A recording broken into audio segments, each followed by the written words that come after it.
Исәннәрмесез, саулармысыз, сәлам сезгә. Мәскәүдән декабрь ел ахыры, шуңа да карамастан татар яшьләре менә шушындый зур бер десант булып Казаннан килеп төштеләр Мәскәүгә.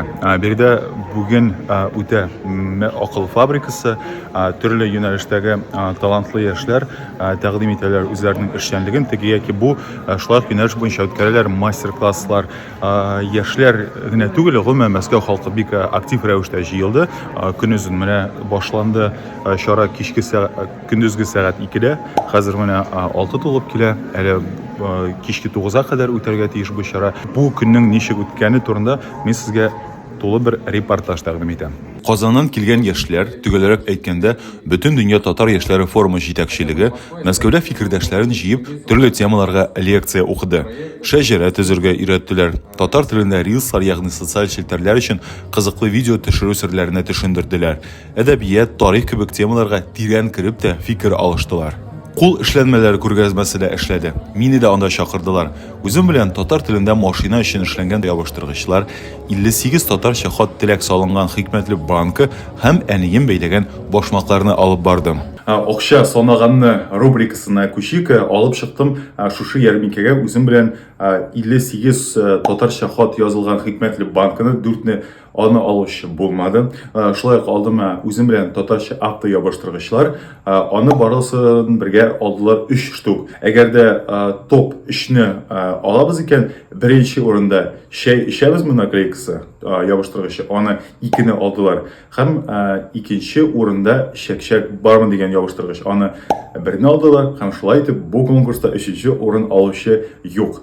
Минем әним бәйләргә ярата. Менә шушындый бу аларның полосо сапожки дебаты. Аларны бәйли, гомумән кул эшләрдә минем әним бик оста. Мочалка булсынмы, башмак булсынмы, мин әйтәм, әнинең хоббисы аңа да бераз акча китерсен дип, әлеге кул эшләнмәләрен Авитога куйдым, ләкин әлегә теләк белдерүче юк. Шулай алып чыктым бу ярминкәгә. Сораучылар булды, киеп караучылар да булды, ләкин алучы булмады. Һәм җәмәгать сезгә сорау. Менә сез бәлки үзегез шушындай әйберләр бәйлисездер, тегәсездер. Менә мондый кул эшләнмәләрен кайларга тәкъдим итәргә һәм кайларга сатуга чыгарырга мөмкин икән. Әгәр дә бу сорауга җавапны беләсез икән, лайфхак белән бүлешсәгез, бик рәхмәтле булыр идем. Акчага килгәндә, әлеге ябыштыргычның һәр кайсын саттым 150 сумга, тапкырлыбыз 150 сумны 3 ябыштыргычка, һәм килеп чыга әлеге кичтә мин эшләгәнмен 450 сум.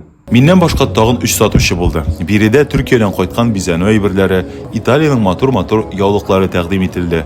Россиядә ясалган, үзебезнең милләттәшләр эшләп чыгарган әйберләр әзрәк иде шул. Эшлибез подставкалар. Бу нәрсәдән ясыйсыз дидегез сез? Бу из дерева, бизәгән. Агачның ниндие бу? Нинди агач? Кайынмы? Белмисезме конкрет агач? Ну, агачтан, әйме? Фанера. Шундый подставкалар тоже ясыйбыз. Булар инде сервировка өчен, шулай бит? Да, стелгә куярга. Алар нәрсәдән ясалган? Шулсы стеклодан. Менә монсы пыяладан, әйме? Монсы агачмы? Бусы агач. Менә бу яулыкларны сез кайлардан кайтарасыз? Бу яулыклар безнеке төрле җирләрдән. Бу итальянский. Итальянский, әйме? Да, шелк итальянский вес. Милли рисуноклар. Бар кашемир безнеке тоже.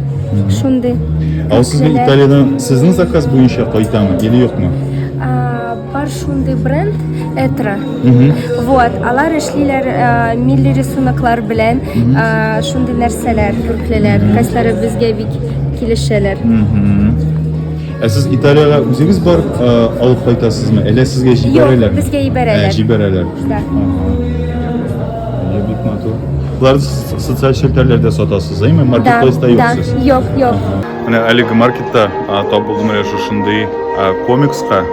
Татар хатын-кызлар, минем аны социаль челтәрләрдә күп тапкыр күргәнем бар, ләкин кулга алганым юк. Менә ниһаять менә шушындый мөмкинлек туды. Тышы аны менә шушылай төрле төстә, яның иче дә төсле дип уйлаган идем, ләкин иче менә аклы, каралы. Әлбәттә бу нинди генә яңа бер барлыкка килсә дә, татарда ул әлбәттә плюс. Комикс булсынмы, башка төрле юнәлеш булсынмы, шуңа күрә белүемчә, менә бу комиксны чыгарган егетләр, кызлар бу серияны дәвам итәргә җыена. Ялгышмасам, әлеге комикс багышлана Сара Садыкова белән Мәгъбәт Сыртановларның тормыш юлына, иҗат юлына. Бу чарада мин Баязит Зайдулла белән таныштым. Татарстан Дәүләт Советы депутаты, Татарстан Язучылар берлеге рәисе, атаклы каләм иясе Аркаил Зайдулланың улы ул. Әмма бу Баязитның беренчел статусы түгел. Белеме буенча юрист ул. Бөтен дөнья татар конгрессында хезмәт куйган. Мин Баязитны Ләйлә Лерон алып бара торган кайнатма подкастынан күреп белдем. Беренче подкастта, минем беренче подкастымда, мин беренче җөмләмне башладым булай дип. Мин карадым Баязитның подкастын, һәм анда безнең олуг шагыйрьләребез урыс сүзләрен кушып сөйләшә. Шуңа күрә, бу бездә дә урыс сүзләре барлыкка килсә, бу куркыныч түгел дип әйткән. Мин аны карадым, яны булай берне күргәч. Ну, минем ни бар? Контраргумент. Әйдә.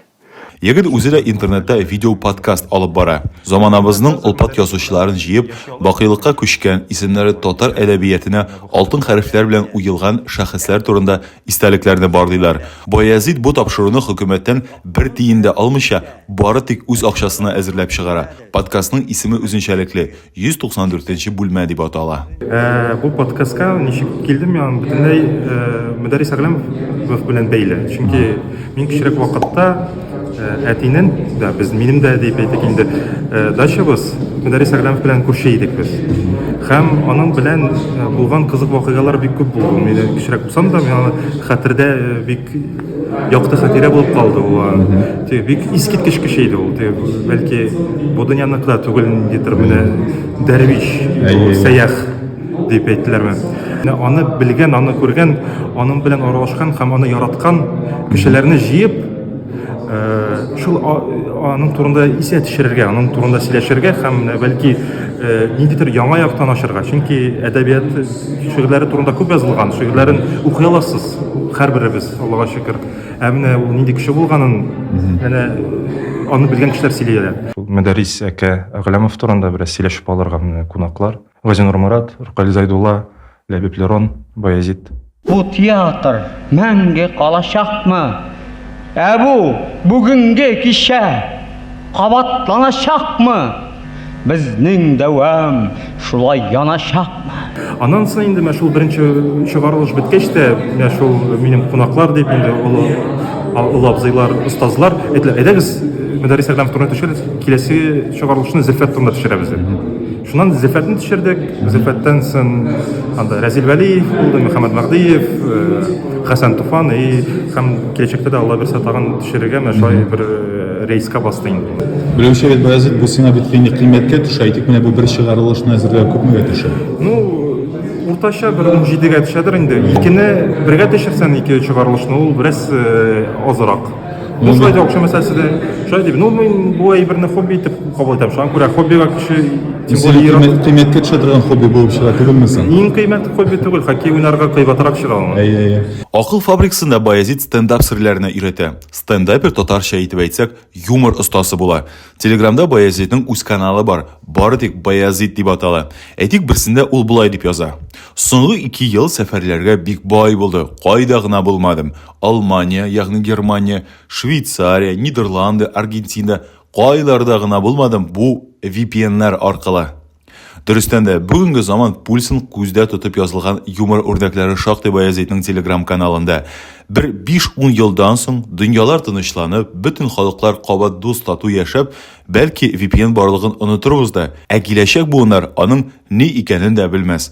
Аның каравы Баязитның шушы юмор үрнәкләре аркылы киләчәктә тарихны һәм үткән заманның үзенчәлекләрен өйрәнергә мөмкин булачак. Төрле чараларга да чакыралар хәзер, вакыт чыгыш ясарга дип. Менә бүгенге чарада Акыл фабрикасында без стендап кички чараны концерт түгел, ә менә нәкъ стендап итеп ясарга булдык. Бу эксперимент әлбәттә, чөнки концертны без беләбез, концертны кабул итәләр әйбәт.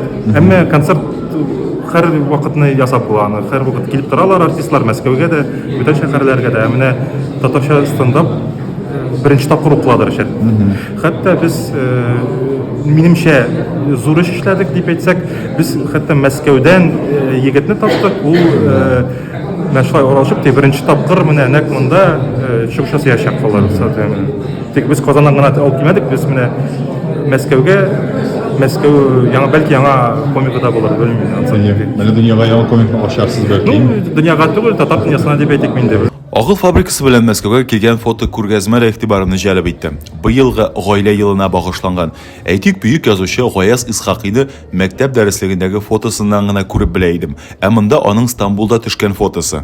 Янында кызы да бар. Актриса Фатима Ильская белән аның ире драматург Фәтхи Бурдашның икесе бергә төшкән фотосын күргәч, татарлар болай итеп тә фотога төшә идеме дип шаккаттым. Бу материал Татарстан Милли музее фондыннан алынган. Шәрәфләр, гаҗәп шәрәфләр, Бахан шәрәфләр гаиләсе бик зур династия.